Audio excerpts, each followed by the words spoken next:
Assalamualaikum warahmatullahi wabarakatuh. Nama saya Silvania dengan NIM 211101010042 dari kelas A1 Prodi Pendidikan Agama Islam tahun angkatan 2021. Pada kesempatan kali ini saya akan mereview modul yang saya buat dengan kelompok saya, yakni kelompok 8, untuk melengkapi tugas individu mata kuliah pengembangan bahan ajar Al-Quran Hadis. Modul yang saya buat adalah modul Al-Quran Hadis Madrasah Tsanawiyah kelas 9. Dalam modul yang saya buat terdapat 6 bab di dalamnya, di mana pada setiap babnya sudah dicantumkan analisis Fishbone yang berisi tentang analisis kekurangan untuk membandingkan antara modul sebelumnya dengan modul yang saya buat. Nah, di sini saya akan membahas salah satu analisis Fishbone, yaitu pada bab kelima. Pada bab kelima ini terdapat analisis Fishbone yang membahas tentang yang pertama adalah mengenai ilustrasi. Ilustrasi pada modul sebelumnya dirasa kurang menarik untuk peserta didik, sehingga kita perlu menambahkan ilustrasi yang menarik seperti berupa gambar-gambar yang berwarna yang menyangkut pada pembahasan atau materi tersebut, sehingga peserta didik dapat mendeskripsikan tentang pembahasannya dan merasa tertarik untuk membacanya. Yang kedua yaitu ditambahkan kata-kata motivasi.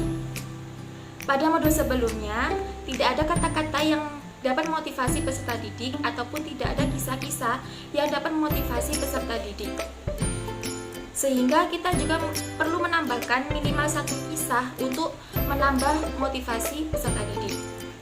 Yang ketiga yaitu dilengkapi ayat. Pada modul sebelumnya, rujukan ayat dirasa belum lengkap atau sedikit, sehingga peserta didik mungkin dapat merasa kebingungan karena kurangnya rujukan ayat. Maka perlu penambahan ayat-ayat beserta rujukannya dengan tujuan agar peserta didik tidak kebingungan untuk mencari rujukan ayat yang menyangkut pada bab pembahasannya. Dan yang keempat adalah peta konsep belum lengkap, sehingga perlu melengkapi peta konsep pada modul yang saya buat. Dari analisis Fishbone tersebut, kita dapat mengetahui dan dapat memperbaiki kekurangan modul sebelumnya, dan kekurangan-kekurangan tersebut sudah diperbaiki pada modul yang saya buat.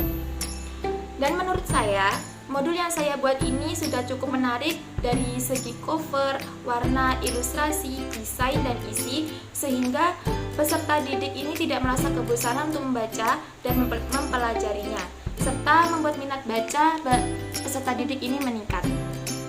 Dan semoga modul yang kelompok saya buat ini dapat bermanfaat bagi peserta didik nantinya.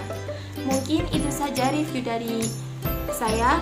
Mohon maaf apabila ada kesalahan dari kata-kata yang saya ucapkan. Wassalamualaikum warahmatullahi wabarakatuh.